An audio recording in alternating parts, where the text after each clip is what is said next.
বিজ্ঞানের যুগে এই কোরআন কতটা বিস্ময়কারিতা পৃথিবীর মানুষের সামনে তুলে ধরেছে জানা উচিত তাদের। যেই ফিঙ্গারপ্রিন্টের তথ্য পৃথিবীর মানুষ মাত্র 150 থেকে 200 বছর আগে জেনেছে, সেই ফিঙ্গারপ্রিন্টের তথ্য রব্বুল আলামিন বিজ্ঞানময় এই কিতাবের ভেতরে 1-2 বছর আগে নয়, আরো 1500 বছর আগে দিয়েছেন। কিন্তু আমরা এটা জানি না। বলবেন হুজুর আমরা কেন জানি না? এর কারণ জানি না কেন সেটা আগে বলে ফেলি। আমি নবীজির একটা হাদিস আপনাদেরকে শোনাই। আল্লাহর হাবিব বলেছেন, ইয়াতি আলান নাসি জামান, খুব শীঘ্রই এমন এক জামানা আসবে, এমন এক যুগ আসবে, ইয়াকসুরু ফীহিল কুররা, যেই জামানায় যেই যুগে কারির সংখ্যা বেড়ে যাবে, মানে কোরআনের পাঠক তিলাওয়াতকারীর সংখ্যা বেড়ে যাবে, ওয়ায়ুকবাদুল ফুকাহা, কিন্তু কোরআন বুঝে এমন মানুষের সংখ্যা কমে যাবে। গাজীপুরের বাবারা ভাইয়েরা একটু জবাব দিন তো, বর্তমানে কোরআন তেলাওয়াতকারীর সংখ্যা বেশি নাকি কোরআন বুঝে এমন মানুষের সংখ্যা বেশি? আমি যদি জিজ্ঞেস করি এখানে কারা কারা তিলাওয়াত জানেন, তো ম্যাক্সিমাম মানুষ হাত উঠিয়ে বলবেন হুজুর কম বেশি তিলাওয়াত জানি। কিন্তু যদি বলি কয়জন লোক কোরআনের পাতা উল্টালে কোরআন পড়লেই বুঝেন, 2-4-5টা হাত হয়তো উঠতে পারে, নাও উঠতে পারে। কোরআনের তিলাওয়াত জানা আর কোরআন না বুঝা, এটার কারণে আমরা অনেক পিছিয়ে গিয়েছি। যদি আমাদের ছেলেমেয়েরা দেখেন, আমাদের ছেলেমেয়েরা যারা ইংলিশ মিডিয়ামে পড়ে, এরা যখন কোনো ইংরেজি নিউজ পেপার পড়ে, ইংরেজি কোনো ম্যাগাজিন পড়ে আর বুঝে। কিন্তু আমাদের ছেলে মেয়েগুলো যদি 13, 14, 15 বছর বয়সে কোরআন খুললেই পড়তে পারত, তাহলে সেই ছেলে মেয়েগুলো কোরআনের প্রতি আকর্ষণ তাদের আরো বেশি বেড়ে যেত। বিজ্ঞানের এই তথ্যগুলো তারা জানতে পারতো। যেই ফিঙ্গারপ্রিন্টের কথা আমি বলছিলাম, এই ফিঙ্গারপ্রিন্টের কথা কোরআনুল কারীমে 1500 বছর আগে আল্লাহ তাআলা বলেছেন। রব্বুল আলামিন এই ফিঙ্গারপ্রিন্টের কথা 1500 বছর আগে আল্লাহ তাআলা তার কিতাব কোরআনুল কারীমের 75 নম্বর সূরাতুল কিয়ামাহ 3 এবং 4 নম্বর আয়াতে বড় সুন্দর করে বললেন,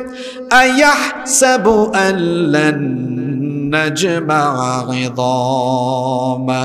বালা কাদিরিনা আলা আন নুসাউইয়া বানানা। আল্লাহ তাআলা বলছেন, যারা এই কথা মনে করে সে মারা যাওয়ার পরে তার শরীরের হাড্ডি গুড্ডি অস্থিপিঞ্জর,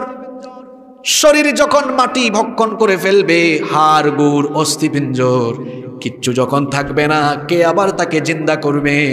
আল্লাহ তাআলা কথাটার জবাব দিতে গিয়ে বললেন, বান্দারে শোন, তুই মরে যাওয়ার পরে তোর দেহের সকল অঙ্গ প্রত্যঙ্গগুলো একেবারে ছিন্ন বিচ্ছিন্ন হয়ে যাওয়ার পরেও সেগুলোকে তো আমি আবার জোড়া লাগাবই। তার সাথে সাথে বালা কাদিরিনা আলা আন নুসাউইয়া বানানা,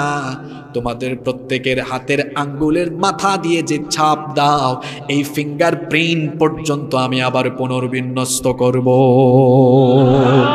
তাহলে বলেন তো দেখি, বিজ্ঞান আগে না কোরআন আগে? গরু খাওয়ারা মুসলমান জানেও না তার কিতাবের ভেতরে এত বিজ্ঞান। শুধু বিজ্ঞান নিয়ে আলোচনা করলে কমসে কম 20-30 বছর সময় লাগবে। হিউম্যান এমব্রায়োলজির কথা বিজ্ঞানে এসেছে মাত্র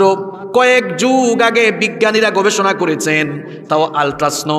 এবং আরো বিভিন্ন রকমের যন্ত্রপাতি আবিষ্কারের পরে বিজ্ঞানীরা তখন জানতে পেরেছেন কিভাবে মায়ের পেটে একটা বাচ্চার ভ্রূণের বিকাশ সাধিত হয়, কিভাবে করে একটা বাচ্চা মায়ের পেটে ধীরে ধীরে ধীরে ধীরে করে বড় হয়। 1 ফোঁটা নাপাক পানি থেকে তার উৎস, তার সূচনা স্টার্টিং হয় নাপাক পানি থেকে, স্পার্মার অভাব দিয়ে জাইগোট গঠিত হয় নারীর ডিম্বাণুর ভেতরে। আস্তে আস্তে করে কিভাবে বাচ্চা ধীরে ধীরে ধীরে ধীরে করে ভ্রূণের বিকাশ সাধিত হয়, বিভিন্ন রকমের যন্ত্রপাতি আবিষ্কারের পরে বিজ্ঞানীরা এগুলো জেনেছেন। অথচ আপনি কোরআন যদি পড়েন দেখবেন আল্লাহ কত সুন্দর করে এই তথ্যগুলো তুলে ধরেছেন। ওয়ালাকাদ খালাকনাল ইনসানা মিন সুলালাতিন মিন তিন সুম্মা জাআলনাহু নুতফাতান ফি করারিম مكين ثم خلقنا النطفة علقة فخلقنا العلقة مضغة فخلقنا المضغة عظاما فكسونا العظام لحما আল্লাহ তাআলা বলছেন অবশ্যই আমি মানুষকে মাটির নির্যাস থেকে সৃষ্টি করেছি পুরুষের স্পাম আর মহিলাদেরও ভাব এই দুটোকে মিলিয়ে এক ফোঁটা নাপাক পানি আল্লাহ তাআলা বলছেন বান্দা শোনো কেমনে তোমাকে বানালাম মানুষের তো বড় দাপট বড় অহংকার বড় বড়াই করে মানুষ অধ্যতপূর্ণ আচরণ করে আল্লাহ বলছেন কিসের এত অহংকার কিসের এত অধ্যত কিসের এত বড়াই কিসের এত বাহাদুরি আমার আপনার স্টার্টিং কেমনে শুনেন এমন এক ফোঁটা নাপাক পানি থেকে আমার আপনার পয়দা হয়েছে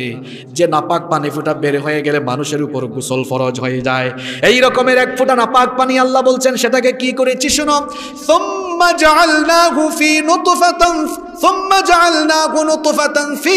করারিম মাকিন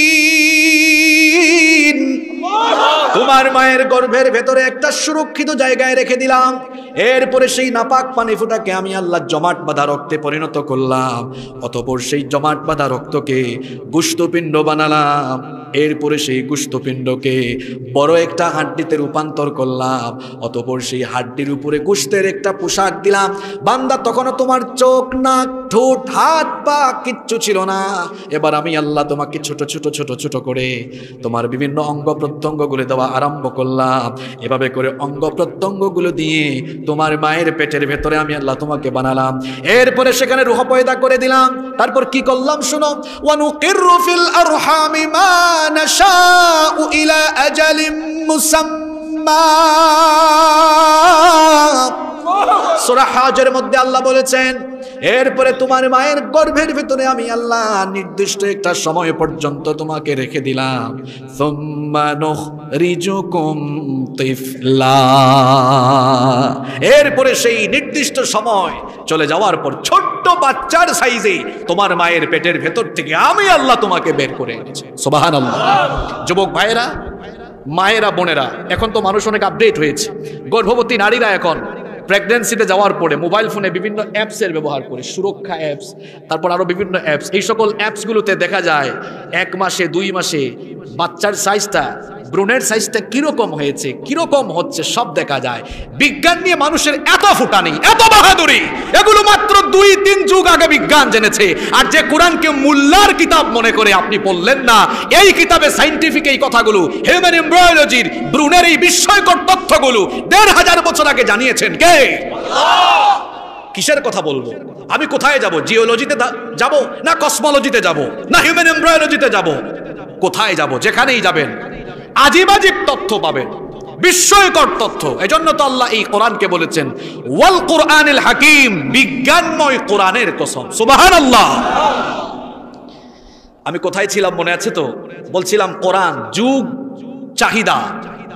এবং বাস্তবতার আলোকে বক্তব্য রাখে কোরআনের প্রত্যেকটা আয়াত পড়বেন